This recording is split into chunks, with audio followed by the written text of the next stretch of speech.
2024년 7월 13일 펜실베이니아 유세 현장에서 총성이 울립니다. 한 남자가 쓰러집니다. 귀에서 피가 흐릅니다. 경호원들이 몸을 에워쌉니다. 수만 명의 군중이 숨을 죽입니다. 그런데 그 남자가 일어납니다. 피 묻은 얼굴로 군중을 향해 주먹을 불끈 쥐고 외칩니다. 파이트! 파이트! 파이트! 이 장면이 전 세계로 퍼지기 불과 몇 년 전, 이 남자는 세계에서 가장 많은 빚을 진 사람이었습니다.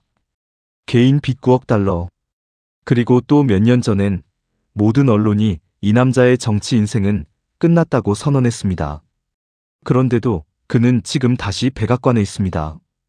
어떻게 이 일이 가능했을까요? 오늘 이야기할 인물은 도널드 존 트럼프. 사랑하거나 혹은 격렬히 미워하거나 세상에 딱 두 가지 반응만 존재하는 이름입니다. 그는 부동산 재벌이었고 TV 스타였고 파산 직전까지 갔다가 미국 대통령 자리에 2번 오른 인물입니다. 이 영상이 끝날 때쯤 여러분은 알게 될 겁니다.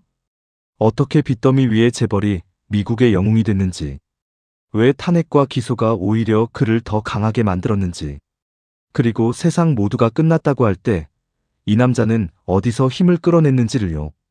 이건 단순한 성공 스토리가 아닙니다. 야망, 몰락, 배신, 그리고 귀환, 한 인간의 극단적인 인생이 담긴 이야기입니다. 1946년 6월 14일 뉴욕 퀸스의 한 병원에서 아이가 태어납니다. 퀸스는 맨해튼이 아닙니다. 부유한 사람들이 사는 동네는 맨해튼이었고 퀸스는 그 변두리였습니다. 아버지 프레드 트럼프는 냉철한 부동산 개발업자였습니다. 노동자 계층을 위한 주택을 지어 착실하게 돈을 번 사람.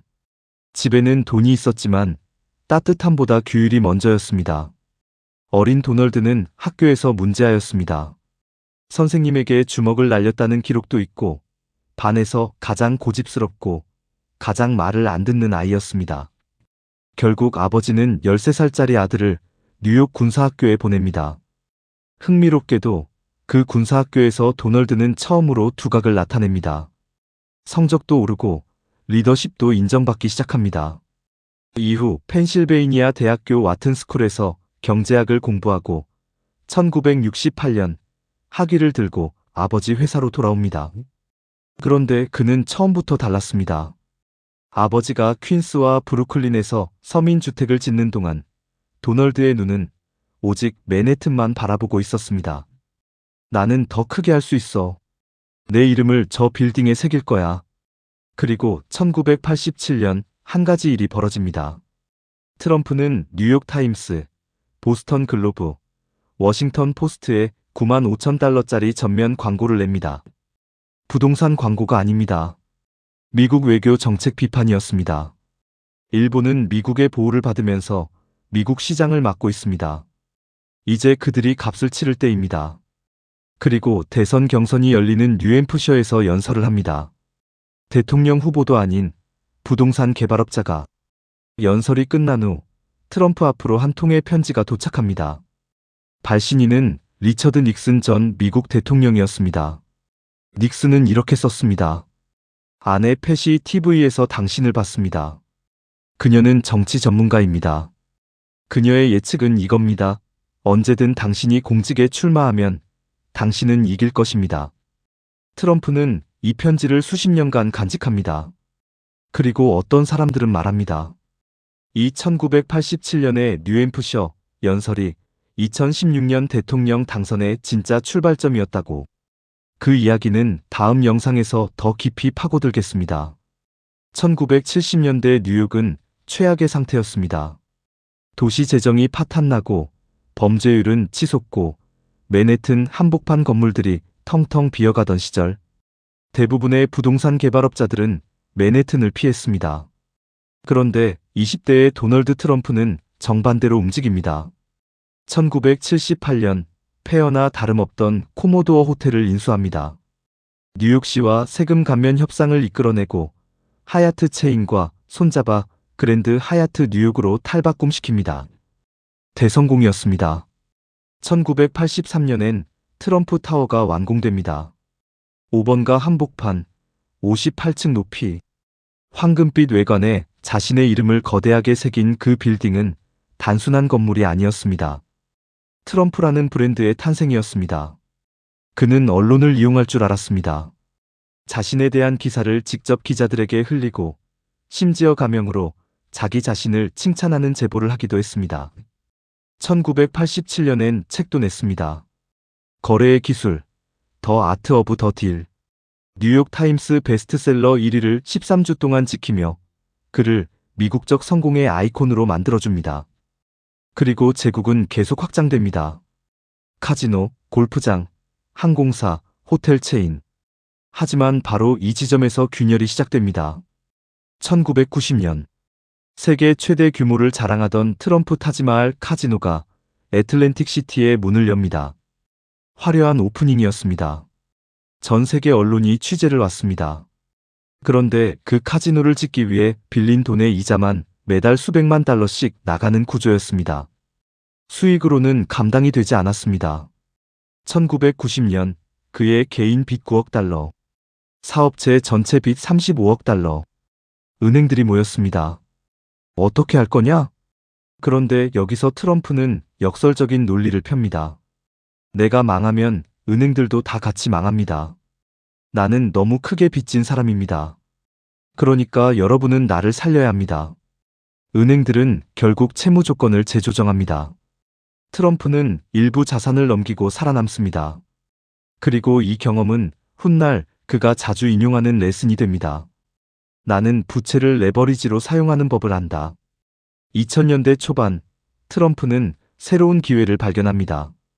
텔레비전이었습니다. 2004년 1월 8일 MBC에서 새로운 리얼리티 프로그램이 시작됩니다. 어프렌티스. 첫 회 시청자 수 2070만 명. 참가자들이 비즈니스 미션을 수행하고 트럼프가 테이블맨 끝에 앉아 한마디를 날립니다. You're fired! 이 두 단어가 트럼프를 미국 문화의 중심으로 다시 데려옵니다. 수억 명이 그를 봤습니다. 결단력 있고 카리스마 넘치는 CEO로. 실제 사업에서 무슨 일이 있었든 TV 속 트럼프는 완벽했습니다. 그리고 그 이미지는 이후의 모든 것을 가능하게 만드는 씨앗이 됩니다. 그런데 이 에스컬레이터 장면, 사실 즉흥이 아니었습니다. 어떤 이들은 이날을 위한 준비가 30년 전부터 시작됐다고 말합니다. 2015년 6월 16일 뉴욕 트럼프 타워, 황금빛 에스컬레이터. 한 남자가 천천히 내려옵니다. 도널드 트럼프가 미국 대통령 선거 출마를 선언합니다.